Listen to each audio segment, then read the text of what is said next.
C'est pourquoi nous avons fait un choix clair pour 2050, un mix équilibré entre nucléaire et énergie renouvelable. C'est cet équilibre qui garantit notre sécurité, notre compétitivité et notre indépendance.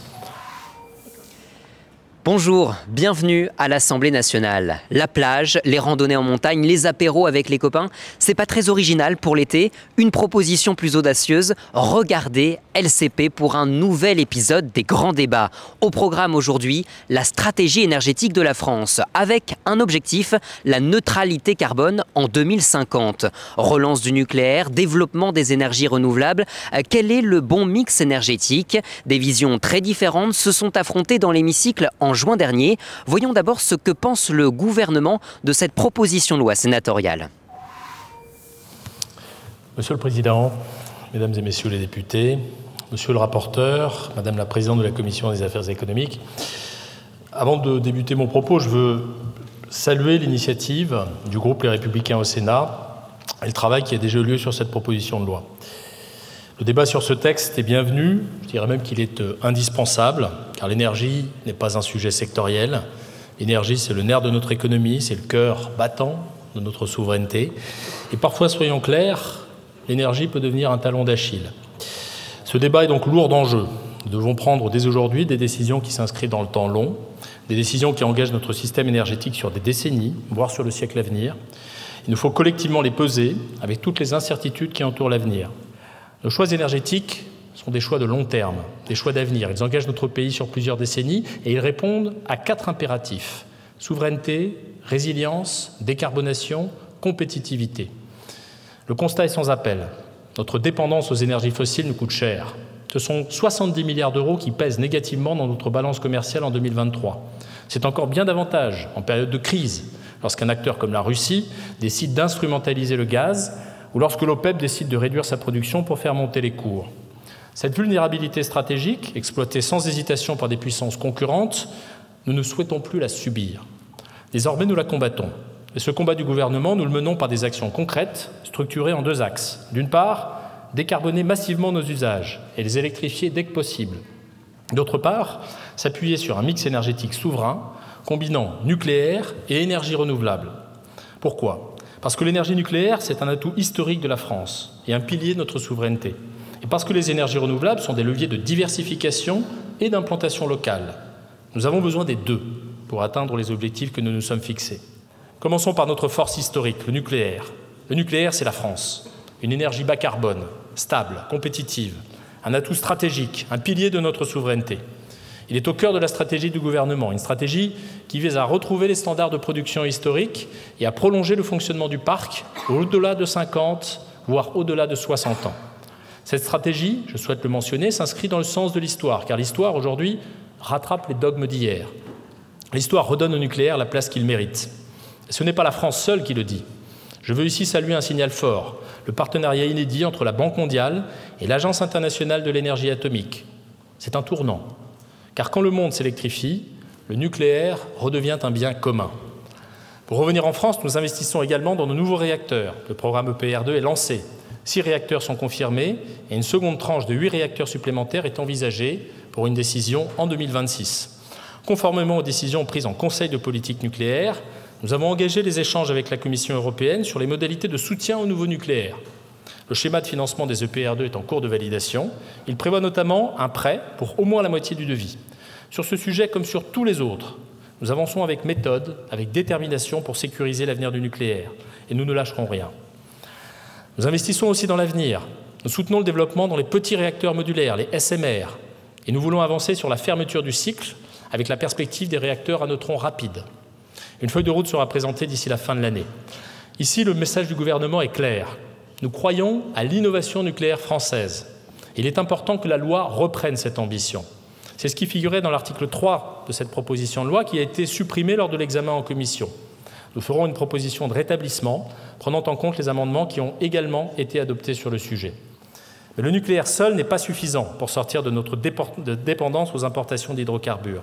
Nous investissons également dans les énergies renouvelables, avec force et avec discernement. Conformément aux objectifs de la programmation pluriannuelle de l'énergie, nous avons réduit la part carbonée de notre électricité de 9% à 5% en 5 ans. Le gouvernement se tient aux objectifs qu'il s'est fixés. Les renouvelables remplacent les fossiles, ils ne remplacent pas le nucléaire. C'est pourquoi nous avons fait un choix clair pour 2050, un mix équilibré entre nucléaire et énergie renouvelable. C'est cet équilibre qui garantit notre sécurité, notre compétitivité et notre indépendance. Nous fixons aussi des ambitions claires pour la chaleur, le biogaz, les carburants, ainsi que pour l'éolien, l'hydroélectricité, l'hydrogène vert. Ces objectifs ont été inscrits dans les articles 5, 6 et 7 de la proposition de loi. Et nous agissons avec pédagogie pour l'acceptabilité locale au plus près des territoires. Chaque projet doit être anticipé, discuté, compris. Les retombées locales, industrielles et fiscales doivent être mises en valeur auprès des élus comme des riverains, car la transition ne se décrète pas, elle se construit. Sur cette proposition de loi, deux rapporteurs, le macroniste Antoine Armand et l'insoumise Aurélie Trouvé. Au début de l'examen du texte, Antoine Armand a épinglé le gouvernement qui n'a pas présenté en temps et en heure un projet de loi pour fixer la feuille de route énergétique de la France. Sans projet de loi du gouvernement, les parlementaires ne peuvent pas s'appuyer sur une étude d'impact, ce qu'a dénoncé Aurélie Trouvé. Je vais le redire à cette tribune, Monsieur le Ministre, puisque vous n'étiez pas en commission, vous le savez, ce débat que vous avez qualifié d'indispensable, et je le partage, c'est un débat qui vient combler une lacune, qui vient combler une carence, qui est celle de l'exécutif. Non pas une responsabilité morale ou une responsabilité abstraite, mais une responsabilité légale, celle qui est inscrite dans la loi énergie-climat 2019, qui, je cite, prévoit que, avant le 1er juillet 2023, puis tous les 5 ans, une loi détermine les objectifs et fixe les priorités d'action de la politique énergétique nationale pour répondre à l'urgence écologique et climatique. L'instauration de cette loi quinquennale de programmation permet de garantir que le Parlement puisse se prononcer à échéance régulière sur ces grands objectifs de politique énergétique. Et c'est donc l'initiative parlementaire qui vient combler ce manque, après d'ailleurs une première initiative parlementaire de notre collègue Julie Lernoux au printemps dernier. Et je vous remercie cependant, Monsieur le Ministre, pour le gouvernement d'avoir inscrit cette proposition de loi à l'ordre du jour de l'Assemblée nationale. Je regrette évidemment que la procédure accélérée n'ait pas été actionnée. Ça aurait permis de trouver une issue plus rapide, alors même que le Premier ministre, je le rappelle, a annoncé son souhait de publier rapidement, comme vous l'avez fait récemment, une programmation pluriannuelle de l'énergie d'ici la fin de l'été. Mais je profite de cette discussion générale, peut-être pour vous demander, Monsieur le Ministre, des précisions sur vos propos hier, disant que le gouvernement ne souhaitait pas attendre la fin de la navette parlementaire pour prendre le décret de programmation pluriannuelle de l'énergie. Je crois comprendre que le gouvernement souhaite que le Sénat puisse examiner la proposition de loi une fois qu'elle sera examinée, une fois qu'elle aura été adoptée ou non, d'ailleurs, ici, dans cette Assemblée nationale.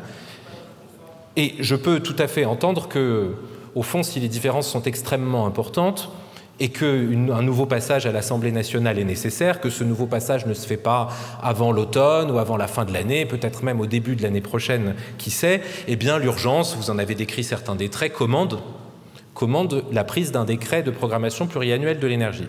Certes, mais jugez que des investissements aussi lourds et une décision aussi importante pour notre pays nécessitent l'aval de la représentation nationale. Et je ne crois pas, très honnêtement, qu'il soit sage de se dire, au fond, on verra plus tard, prenons d'abord un décret alors que le Parlement est en train de discuter. Et peut-être que si les divergences sont massives entre l'Assemblée et le Sénat, votre position peut s'empendre. Mais peut-être que vous pourrez préciser dans quelques instants, Monsieur le Ministre, que s'il y a des convergences entre l'Assemblée et le Sénat, alors le gouvernement pourra surseoir de quelques semaines encore à l'adoption d'un décret. Enfin, notre Assemblée légifère sur les priorités énergétiques pour le pays de manière cohérente, c'est-à-dire pas seulement dans des débats généraux ou des propositions de loi éparses. Et je m'inscris d'abord tout à fait dans les propos du rapporteur Antoine Armand. Les parlementaires pallient en fait une carence, et je rajouterai une grave carence, du gouvernement. Et je remercie d'ailleurs les rapporteurs Monsieur Armand et Monsieur Févé pour leur travail. Le gouvernement n'a en effet tout simplement pas voulu nous soumettre un projet de loi global, alors même que la loi de 2019 dite énergie-climat fixe le principe d'une loi quinquennale sur l'énergie. Il s'en remet maintenant à une proposition de loi de nos collègues sénateurs, ce qui fait qu'il n'y a ni étude d'impact, ni avis du Conseil d'État, ce qui peut quand même sembler absolument indispensable, on est d'accord, sur des questions aussi stratégiques que l'énergie. Au cœur des débats dans l'hémicycle, l'article 3 qui vise à relancer la filière du nucléaire. L'article a été supprimé en commission, mais le rapporteur Antoine Armand a décidé de déposer un amendement pour le rétablir. De quoi inquiéter les écologistes et les insoumis. Les premiers s'inquiètent du maintien en fonctionnement des centrales nucléaires existantes. Du côté de la France insoumise, on rejette la construction de 14 EPR d'ici 2030. Merci Monsieur le Président. Nous en venons effectivement à l'article 3 qui portait une relance extrêmement ambitieuse du nucléaire et qui a été supprimé en commission. Et je vous propose de le rétablir. Je vous propose de le rétablir dans une version plus ambitieuse. Comme vous le savez, chers collègues, et qu'on soit pro ou anti-nucléaire, je pense qu'on peut unanimement le déplorer, jamais le nucléaire n'a été inscrit dans la loi en France. Jamais l'attachement au parc nucléaire, la construction à l'époque du plan Messmer ou bien le maintien du parc existant ou bien une relance potentielle n'a été inscrite dans la loi. Et donc nous avons une occasion, enfin, par une proposition de loi, que nous soyons pour ou contre, de choisir de l'inscrire ou pas dans la loi. Et c'est ce que propose l'article 3 de la proposition de loi du sénateur Grémillet et l'amendement de rétablissement que je vous propose. Je liste rapidement les points qui sont évidemment majeurs de cet amendement de rétablissement pour que ce soit clair pour tout le monde. Premièrement, et c'est un ajout par rapport à la commission, l'idée d'améliorer l'information et la transparence sur les coûts du système de production électrique, en particulier concernant les coûts liés à la construction et au fonctionnement des réacteurs électronucléaires. Ça a commencé à nous occuper hier d'une manière assez vigoureuse, mais que l'on soit pro ou anti-nucléaire, il est fondamental que nous puissions faire la transparence sur les coûts complets du système nucléaire, comme sur les coûts complets de l'ensemble des autres énergies pour pouvoir décider rationnellement. Premièrement, et deuxièmement, parce que, et ça a été dit sur certains bancs hier, c'est aussi ma conviction à titre personnel, mais je sais que je la partage avec beaucoup sur ces bancs, parce que je crois que comme dans la plupart des domaines industriels en France, nous pouvons avoir des coûts moins élevés. Troisième élément qui est absolument central, c'est le parc existant. Je reviendrai dans les avis peut-être pour commenter les différentes prises de parole. Je dis simplement ici que cet amendement propose non seulement de maintenir en fonctionnement l'ensemble des installations nucléaires existantes, de se donner un objectif d'au moins 63 gigawatts, c'est-à-dire aujourd'hui la puissance installée au sein de notre parc électronucléaire, et dernièrement d'assumer, puisque certains l'ont proposé dans d'autres amendements et on y reviendra plus loin, mais c'est une loi à 5 à 10 ans, d'assumer un cap extrêmement clair et ambitieux pour le nucléaire, c'est-à-dire d'assumer le renouvellement progressif du parc. Je continue, élément suivant, celui de la relance du nucléaire. C'est un rétablissement de la version initiale pour les décisions de construction effective, tendre vers 27 gigawatts de nouvelles capacités installées de production d'électricité d'origine nucléaire à l'horizon 2050, avec au moins 10 gigawatts au plus tard en 2026 et de nouvelles capacités à hauteur de 13 gigawatts au plus tard en 2030.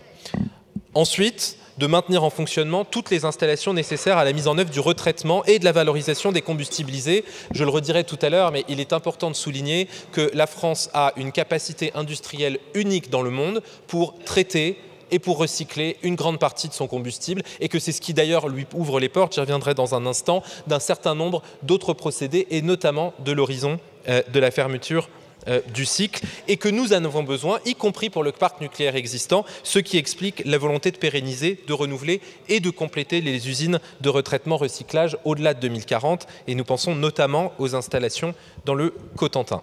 Et puis dernier point qui tient à de nombreux collègues à cœur et qui me tient particulièrement à cœur, c'est plus seulement d'évoquer l'horizon de la fermeture du cycle, plus seulement d'avoir des vœux pieux sur la 4e génération, mais d'inscrire dans la loi que la construction d'un démonstrateur de réacteurs à neutrons rapides sera engagée au plus tard en 2030 et pas seulement pour faire de la recherche, mais pour faire ce qui se passe dans de nombreux pays du monde aujourd'hui, dans la perspective d'un déploiement industriel de cette technologie. Merci. Cet amendement vise à supprimer l'objectif du maintien d'au moins 63 gigawatts de capacité nucléaire installée d'ici 2035.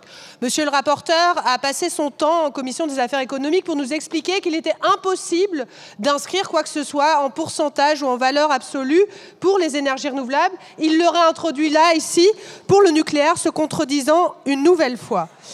Qu'est-ce que veut dire cet objectif? Ça revient en pratique à prolonger la quasi-totalité du parc existant, sans distinction, sans nuance et surtout sans évaluation de sûreté. La faisabilité même de cette prolongation, tant sur le plan technique que financier, est aujourd'hui incertaine. Ces réacteurs ont été conçus pour durer 40 ans. Pour le coup, c'est vrai. Enfin, on peut ne pas être d'accord. Ils ont été conçus pour 40 ans. Reprenez les déclarations de Marcel Boiteux.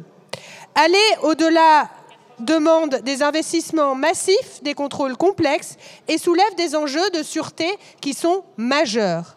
Je veux rappeler ici les mots très clairs de Bernard de Rozuc, ancien président de l'ASN, lors de la commission d'enquête sur la souveraineté énergétique de 2023. Monsieur Schellenberger, peut-être que vous vous en rappelez. La poursuite de fonctionnement des réacteurs nucléaires d'EDF ne doit pas être la variable d'ajustement de la politique énergétique française. En fixant un objectif chiffré de maintien à tout prix, on envoie un signal extrêmement dangereux à la SNR. Qu'importe l'état des installations, il faudra tenir les 603 gigawatts. Ce n'est pas une planification, c'est une pression politique sur une autorité indépendante, au risque de fragiliser encore davantage notre modèle de sûreté. Nous devons pouvoir ajuster le parc en fonction des critères techniques, économiques et environnementaux, pas en fonction d'un chiffre gravé dans la loi. C'est une question de prudence, de responsabilité et de respect de nos propres procédures de sûreté. Si vous essayez de réintroduire cet article 3, c'est qu'il a été supprimé. Et pourquoi a-t-il été supprimé en commission? Pas, comme vous avez voulu le faire croire, sur un malentendu, mais parce qu'il n'y a pas dans cet hémicycle de majorité pour le programme de 14 EPR2 que M. Macron veut imposer. Il n'y a pas de majorité pour faire 6 plus 8 EPR2 et c'est pour cela que cet article 3 a été supprimé en commission et que vous tentez de le réintroduire. Mais de quoi parle-t-on? Est-on en train de parler d'un programme de nouveau nucléaire avec des EPR2 ou est-on en train de parler d'un programme de nouveau nucléaire dont on ne connaît pas la technologie qui sera utilisée, par exemple des réacteurs coréens comme le propose le Rassemblement national? Ce n'est pas une petite question. Et vous-même, vous semblez un peu hésiter, peut-être parce que vous avez lu le rapport de la Cour des comptes, comme nous, qui dit que ce programme EPR2 fait face à une accumulation de risques et de contraintes pouvant conduire à un échec du programme EPR2. De quoi parle-t-on? Nous sommes en train de parler de décider ou non d'un programme qui, s'il venait à échouer, comme le craint la Cour des comptes, représenterait un manque considérable de production d'électricité pour notre pays d'ici 15 à 20 ans. Nous ne pouvons pas faire dépendre l'approvisionnement électrique du pays d'une technologie qui, aujourd'hui, n'est pas maîtrisée. C'est prendre un risque considérable pour la sécurité d'approvisionnement du pays. Pour éclairer les débats, je voudrais simplement, parce que je pense que c'est extrêmement important, démonter 2 ou 3 des mensonges les plus scandaleux que la France insoumise et le groupe écologiste et social a donné depuis tout à l'heure. Sur la sûreté, et c'est extrêmement important. Hier, notamment dans les sous-amendements, vous avez évoqué l'idée, par des sous-amendements voulant présenter des avis de l'autorité de sûreté nucléaire, l'idée que ce qu'on est en train d'essayer de discuter aujourd'hui et la relance du nucléaire qu'on voudrait faire ne se ferait pas avec avis de la SNR. Mais vous le savez en plus parfaitement, chers collègues, c'est totalement faux.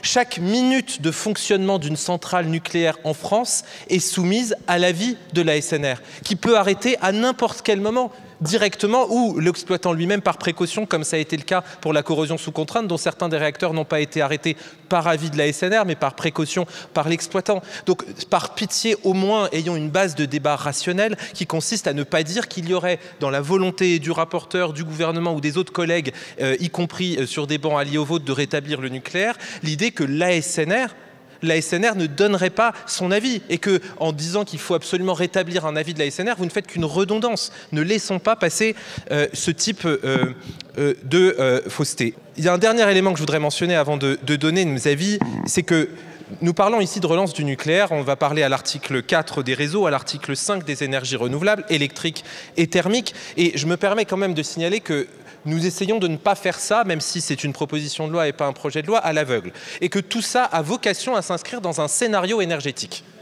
Et qu'on peut avoir sa cohérence quand on défend tel ou tel scénario. Mais celui que vous défendez, chers collègues, c'est le scénario de 100% énergie renouvelable pour le système électrique. Et ce scénario-là, ce scénario-là a fait l'objet de longs développements de RTE, notamment dans son rapport spécifique de 2021, qui explique qu'aujourd'hui, techniquement, économiquement et scientifiquement, il n'y a pas de possibilité de prouver que ce système est soutenable. Je vous renvoie à ce rapport, on a eu de longs débats. Donc, de deux choses l'une. Ou bien quand vous poussez ce type de scénario, vous favorisez le gaz naturel, celui qui pollue et que vous conspuez par ailleurs, ou bien vous favorisez et vous soutenez, ce qui est aussi une partie de votre programme, la décroissance économique et industrielle. Mais vous comprendrez que ça ne peut pas être mon avis et que je me dois ici d'expliquer ce qu'il y a derrière vos scénarios. Je vous jure que vous n'êtes pas obligé de crier, Monsieur Tavel, quand vous parlez, je ne crie pas, moi. Vous le constatez, la bataille fait rage entre les partisans de la relance de l'atome et ses pourfendeurs. Entre les deux, il y a les socialistes. Eux défendent une relance raisonnable du nucléaire avec une clause de revoyure pour la construction de 8 EPR2. Écoutez. Donc, pour faire face à ces défis, nous proposons d'une part la prolongation de la durée de vie, donc l'investissement dans les réacteurs existants pour prolonger leur durée d'exploitation jusqu'à 60 ans, bien évidemment sous la surveillance et l'autorisation de l'autorité de sûreté, et la mise en service de 8 nouveaux réacteurs. Nous sommes face à un arrêt programmé d'un certain nombre de tranches. Nous sommes également face à un développement trop faible, trop tardif, trop ralenti des énergies renouvelables, et donc l'investissement dans ces deux leviers nucléaires paraît un incontournable, tant pour assurer la sûreté du système électrique que pour garantir des prix qui restent abordables. En revanche, nous refusons la vision quasi religieuse sur le nucléaire que vous, certains bancs de cette Assemblée. Nous nous opposerons à l'inscription de davantage de construction de réacteurs nucléaires, dans la mesure où aujourd'hui nous manquons de visibilité sur le coût réel de construction de ces réacteurs, sur la capacité financière et industrielle d'EDF à réaliser ces investissements. Nous opposerons aussi à l'inscription d'objectifs quantifiés sur le développement des SMR. Ces réacteurs aujourd'hui posent des questions de la sûreté, avec un risque de dissémination du risque nucléaire sur le territoire. Et donc les deux propositions que nous vous faisons pour essayer de trouver un point de compromis dans le développement de nucléaire, c'est d'inscrire dans la loi une clause de revoyure. Vous savez que la loi de programmation, elle doit être revue tous les 5 ans. Donc on propose d'inscrire dans la loi une clause de revoyure sur l'éventualité de la construction d'autres tranches de nouveaux nucléaires au-delà des 8 que nous proposons dans l'amendement 587, décision qui sera prise sous l'éclairage du retour d'expérience de la construction des premières tranches et notamment sur le coût de la construction de ces tranches. Et nous proposons également de profiter des 5 années qui sont devant nous pour construire une doctrine sur l'exploitation des SMR, voir quels sont les avantages, voir quels sont les inconvénients, voir quels sont les problèmes qui sont posés notamment en termes de sûreté, comment on peut y répondre, et donc utiliser ces 5 ans pour mener des études et pouvoir prendre des décisions éclairées à la clause de revoyure, donc qui sera en 2030. Du côté du Rassemblement national, on défend sans ambiguïté la relance du nucléaire, avec des objectifs très ambitieux, trop ambitieux selon le gouvernement. En cohérence avec le programme du Rassemblement national qui, je rappelle, prend comme hypothèse le fait de décarboner notre mix énergétique, mais pas au détriment de l'appauvrissement des Français et de la France, et donc de se garantir quand même une production d'énergie finale de 1400 TWh environ d'ici à 2050, sans énergie fossile, a une ambition qui est forte sur le nucléaire parce que c'est la seule source d'énergie décarbonée, pilotable et concentrée qui nous permette de satisfaire à ces exigences. Donc nous proposons au Rassemblement national d'avoir une première phase de construction de réacteurs nucléaires, donc 12 gigawatts de nouvelles capacités, sont engagés au plus tard d'ici 2026 pour une mise en route commerciale entre 2034 et 2037. Oui, désolé, monsieur le gouvernement, on est plus ambitieux que vous. Moi, ça se mérite.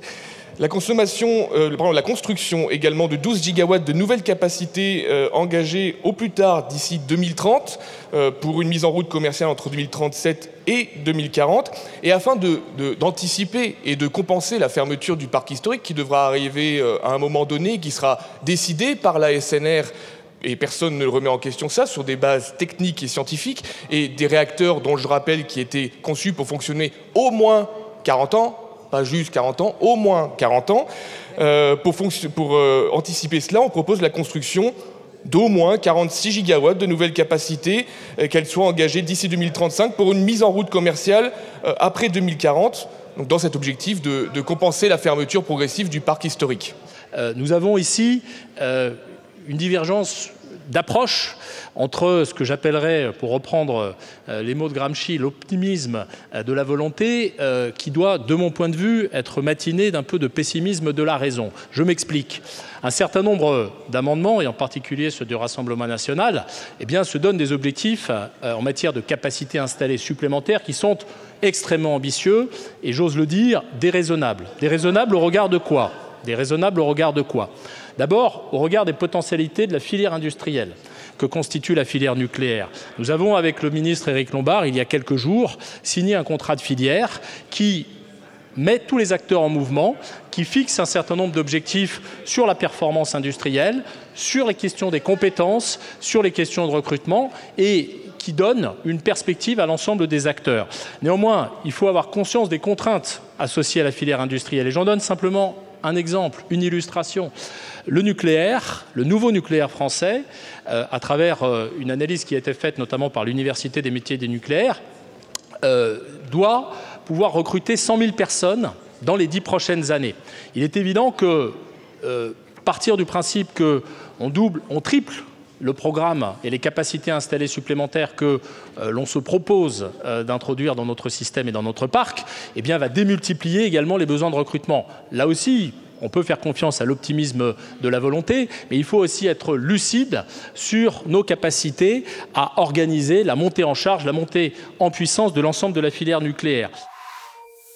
Après 2 jours de débat sur cet article, c'est l'heure du vote. Dernières explications dans l'hémicycle, l'occasion d'une passe d'armes entre la gauche et le Rassemblement national.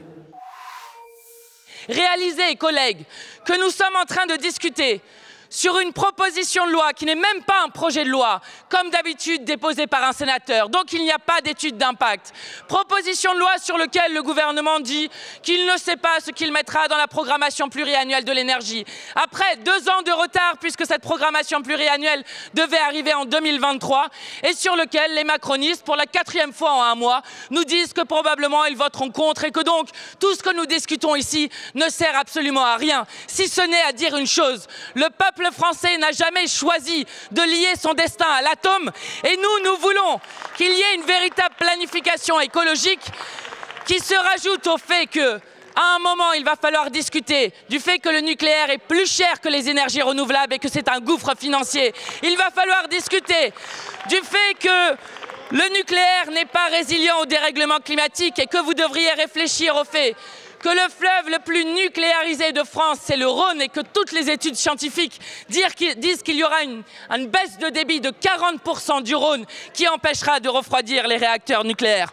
Vous devriez réfléchir à ce que je vous ai dit tout à l'heure sur la question des travailleurs du nucléaire et du nucléaire low cost que vous êtes en train de faire. Ce que vous allez faire si vous votez pour continuer avec le tout nucléaire est une folie qui nous engage, non pas pour 10 ans, mais pour des centaines de milliers d'années. Et nous serons toujours aux côtés de ceux qui refusent cette folie. Chers collègues, la présidente Panot nous a dit qu'effectivement, choisir le nucléaire, c'était faire un choix de civilisation. Elle a raison. Et c'est pour ça que je souhaitais lui répondre. Quel est le choix de civilisation derrière le nucléaire? Et fut un temps à gauche, on disait « D'où parles-tu, camarade? D'où vient le programme nucléaire ?» Et c'est là où on peut s'étonner du reniement de tout ce que la gauche a incarné en France et ailleurs. Quand le général de Gaulle crée le commissariat à l'énergie atomique, il choisit une femme extraordinaire, Irène Joliot-Curie, qui quelques années, alors que les femmes n'avaient même pas le droit de vote, était ministre de la République. Que voulait cette femme qui croyait tellement dans son idéal qu'elle en est morte par le fruit de ses recherches? Elle croyait effectivement que le nucléaire était une promesse considérable, monumentale, révolutionnaire pour le progrès humain. Et dans ce combat, elle rejoignait les forces gaullistes. Les forces gaullistes qui sont animées par un seul désir, ne pas subir, ne jamais subir. Choisir effectivement la force nucléaire, la puissance nucléaire, la recherche nucléaire, c'est ne pas vouloir subir. C'est croire que la France peut être une grande nation grâce à la science. C'est croire que les êtres humains ne sont pas voués à subir les malheurs de la nature, à subir les malheurs du temps, à subir les malheurs du marché et de l'injustice sociale. Qu'ils peuvent reprendre le contrôle de leur vie. Et c'est quand même déplorable que la gauche soit tellement dévorée par la peur de la civilisation qu'elle veut contaminer toute la société française et occidentale par la peur. Vous avez peur, vous êtes des fanatiques de la peur. Et comme tous les fanatiques, vous voulez que la société entière ait peur. Eh bien nous, au Rassemblement national, nous n'avons pas peur. Nous n'avons pas peur. On sait que le Rassemblement national a donné le nom de Marie Curie à son plan pour donner une belle image, une image forte à un plan qui n'a aucune base scientifique solide. Marie Curie, née à Varsovie, nationalisée française. Elle nous rappelle déjà, que si le Rassemblement national était au pouvoir, il l'aurait mis dans un charter. Ou alors il se serait associé à Bruno Retailleau.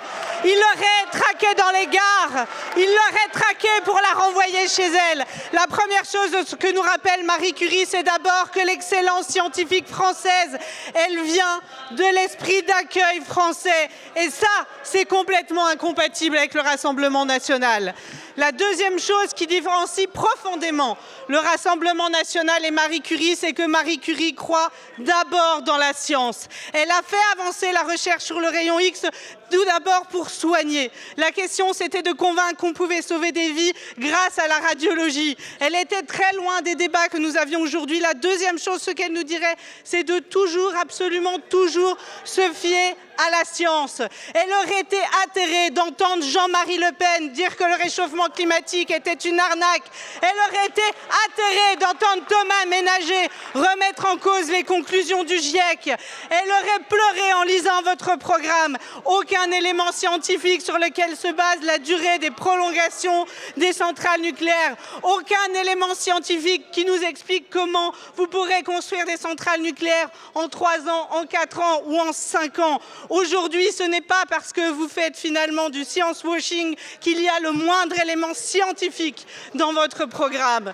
Donc oui, aujourd'hui, la science, la raison, la modération, la maîtrise, elle se trouve du côté de la gauche qui veut absolument avoir une programmation énergétique qui nous protège des blackouts. Et là, vous êtes dans une illusion, absolument dans une chimère. Vous voulez poursuivre quelque chose qui est inaccessible, au risque après que le gouvernement nous ait amenés dans un mur budgétaire, de nous amener d'ici quelques années dans un mur énergétique. Eh bien, vous savez quoi, on va passer au vote.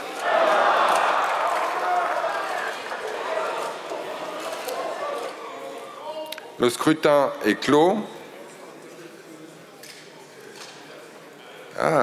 254 votants, 253 exprimés. La majorité est à 127. Pour 163 contre 90. L'Assemblée nationale a adopté.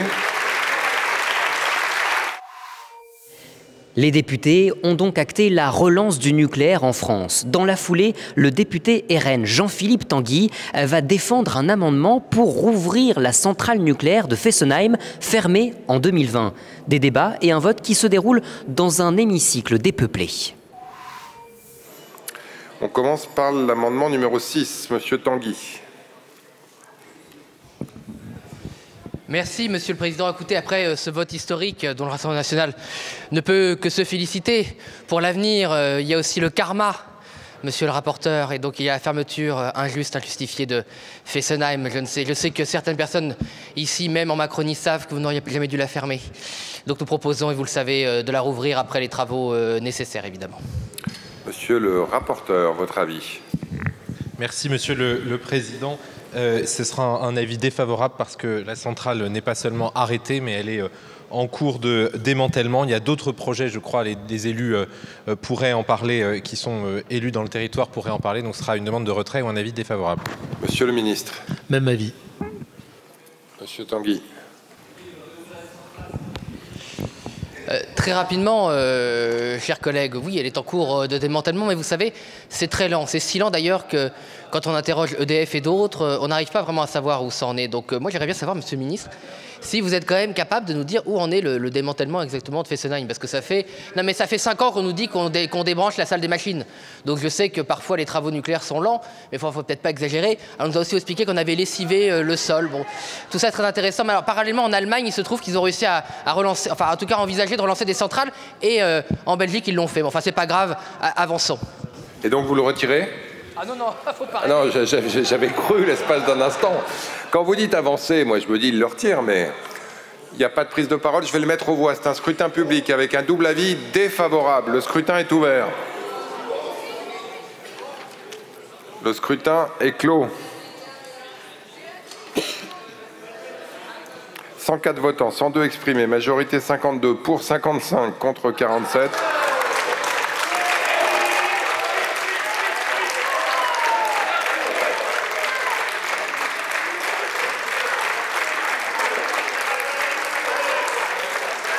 L'Assemblée nationale a voté la réouverture de la centrale de Fessenheim.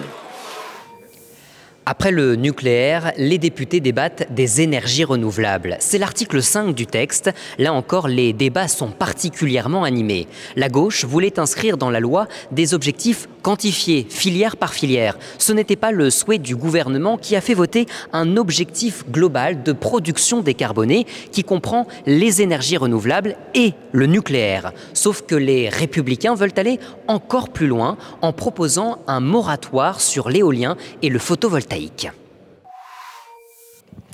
Chers collègues, vous le savez, sur cet article, nous avons des réserves, voire des oppositions. Nous ne sommes pas contre ces technologies de l'éolien et du photovoltaïque.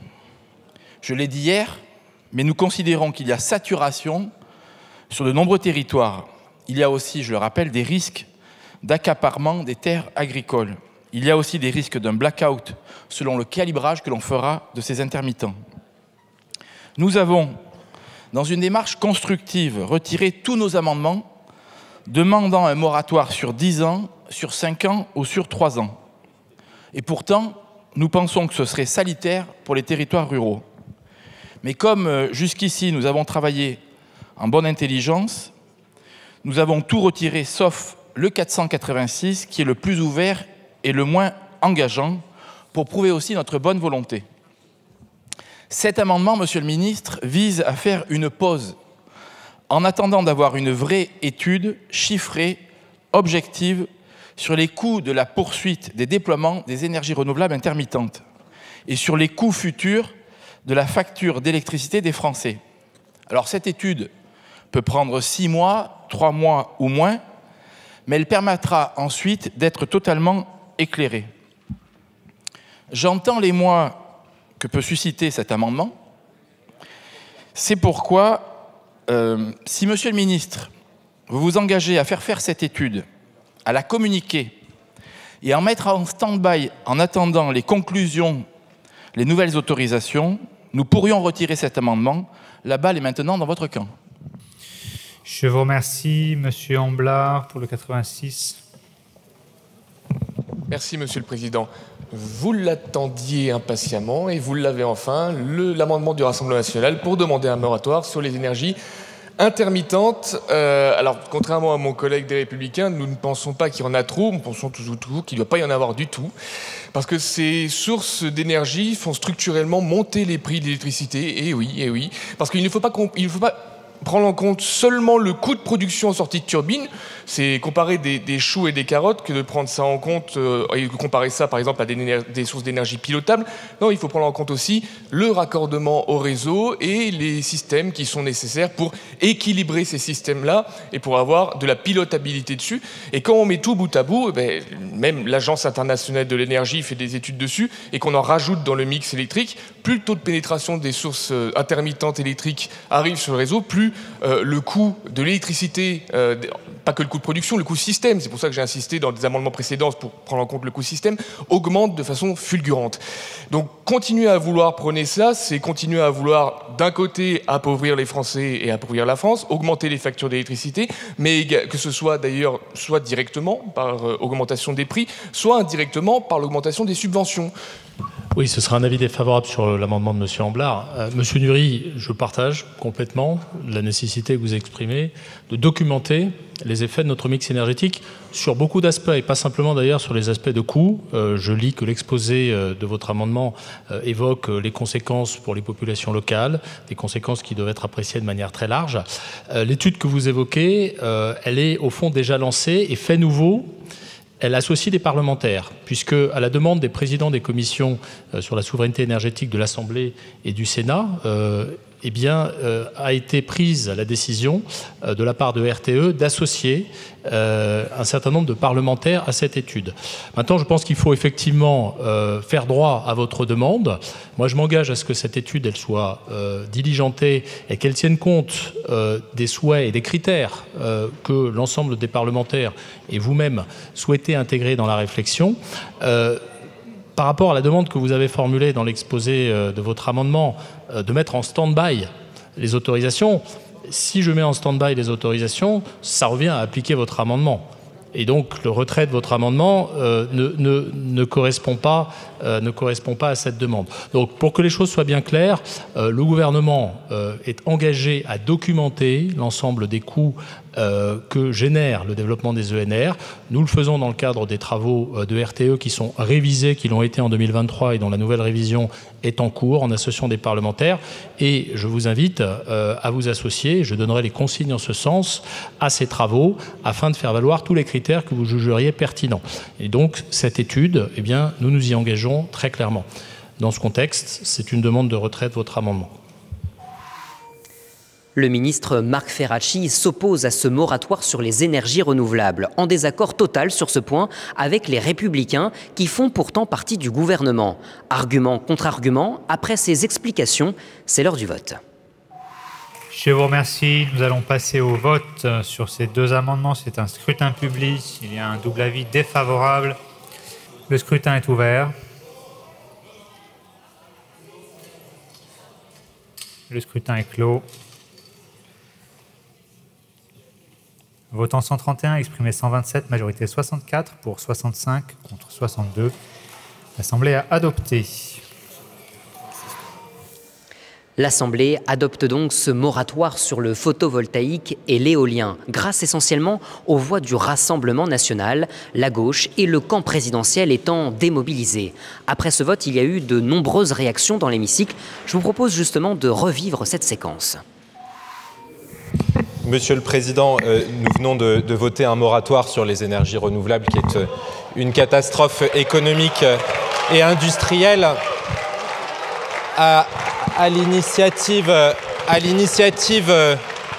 À l'initiative d'un amendement de la droite républicaine sur une proposition de loi de la droite républicaine au Sénat qui avait jugé sage le sénateur Grémillet, malgré des oppositions raisonnables sur le sujet, de ne pas avancer en la matière et d'essayer de trouver un compromis au moins pour les emplois locaux.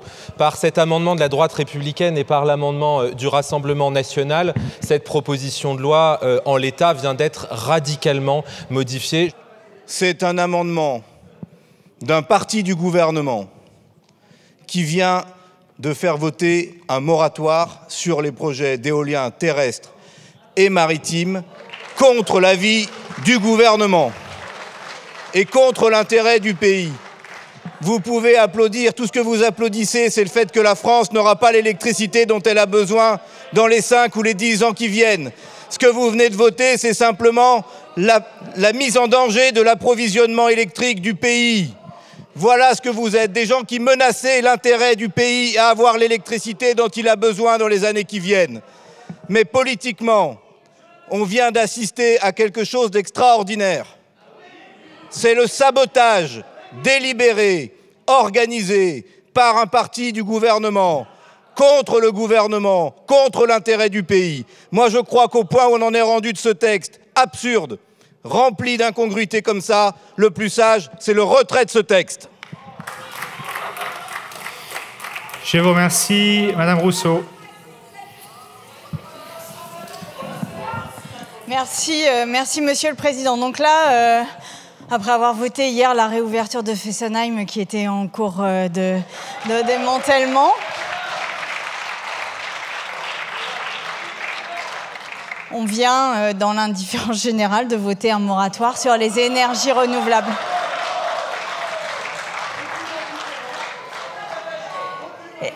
Et ce qu'il y a de fabuleux, c'est qu'en plus, vous en tirez fierté.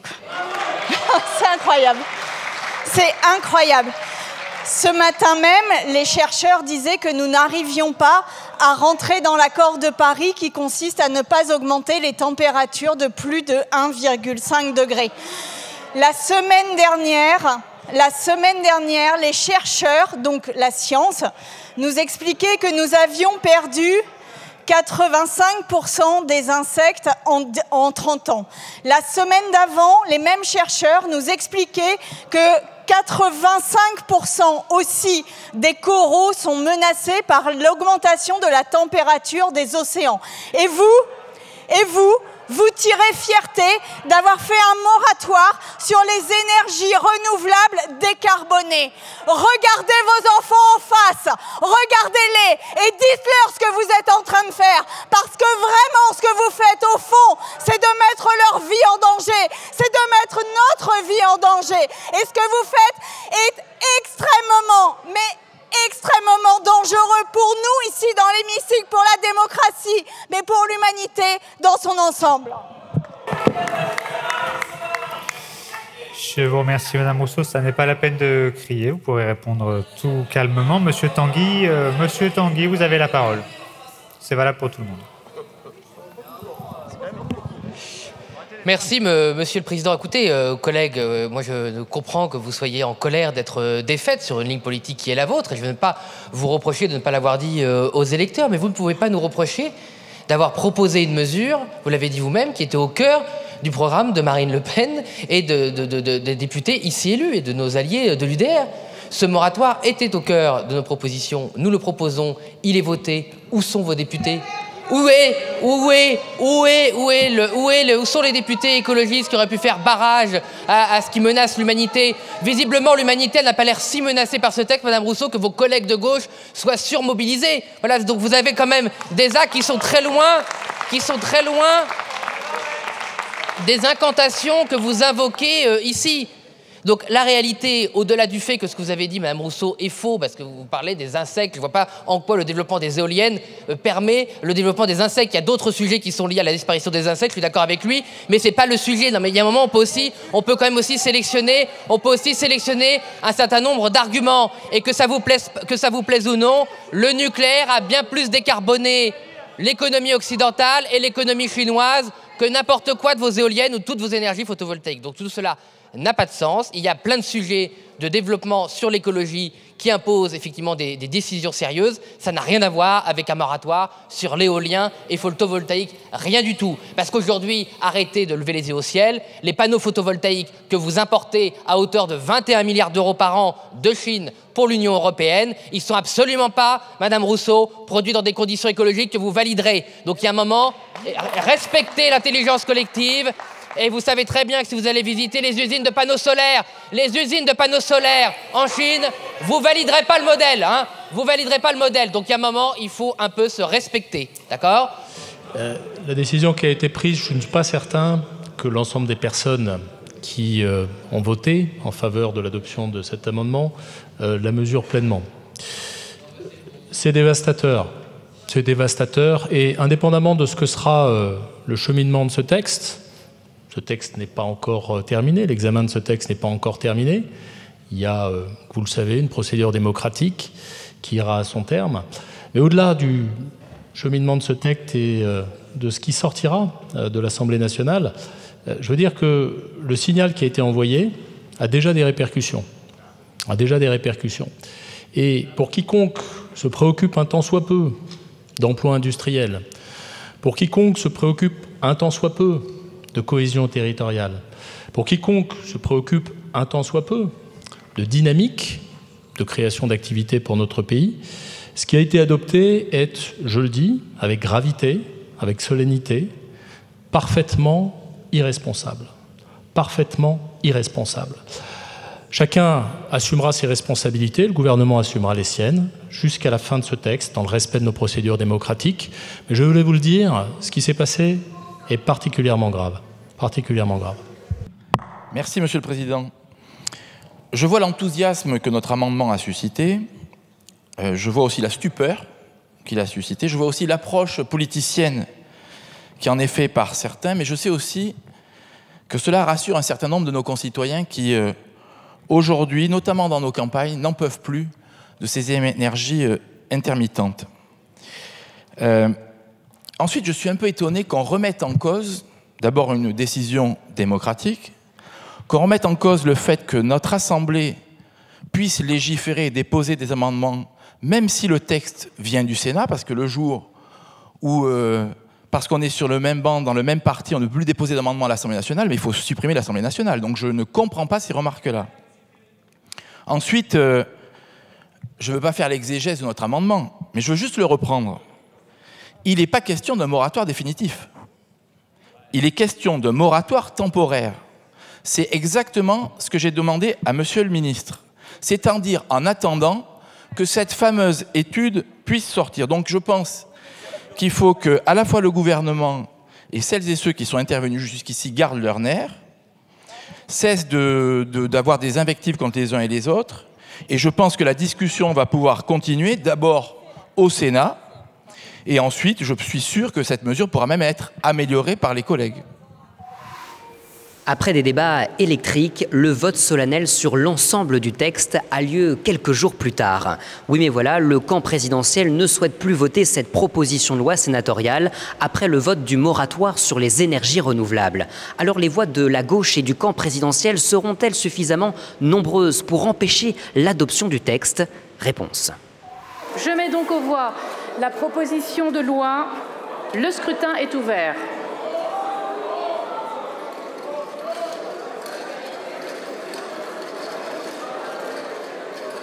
Le scrutin est clos.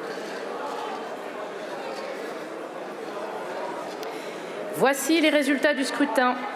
Votant 566, exprimé 519, majorité 260, pour 142, contre 377. L'Assemblée nationale n'a pas adopté. Et je donne la parole à Monsieur le ministre. Mesdames et messieurs les députés, je serai bref. Le gouvernement prend acte du rejet de ce texte par l'Assemblée nationale. Je pense que ce rejet était nécessaire, tant le texte, dans sa version initiale, a vu ses dispositions dégradées par un certain nombre de mesures industriellement absurdes. Je pense au rétablissement de Fessenheim, économiquement dévastatrices pour nos territoires. C'est évidemment le moratoire qui a été voté sur les énergies renouvelables. À présent, le texte va poursuivre son cheminement législatif. Le cap du gouvernement reste toujours de décarboner notre économie, de sortir de la dépendance aux énergies fossiles et de le faire en électrifiant les usages et en s'appuyant sur un mix énergétique équilibré entre le nucléaire et les énergies renouvelables. Je vous remercie. L'Assemblée a donc rejeté cette proposition de loi sur la programmation énergétique. Début juillet, le texte est reparti au Sénat. Les sénateurs, en deuxième lecture, ont validé la relance du nucléaire et contrairement à l'Assemblée, ils ont acté le renforcement des énergies renouvelables. Le texte sera de nouveau examiné par les députés dans quelques semaines dans l'hémicycle de l'Assemblée. Ce n'est donc pas la fin de l'histoire et sur LCP, on vous racontera les prochains épisodes. Voilà, c'est la fin de cette émission, c'est la fin de cet épisode des Grands Débats. Passez un très bel été.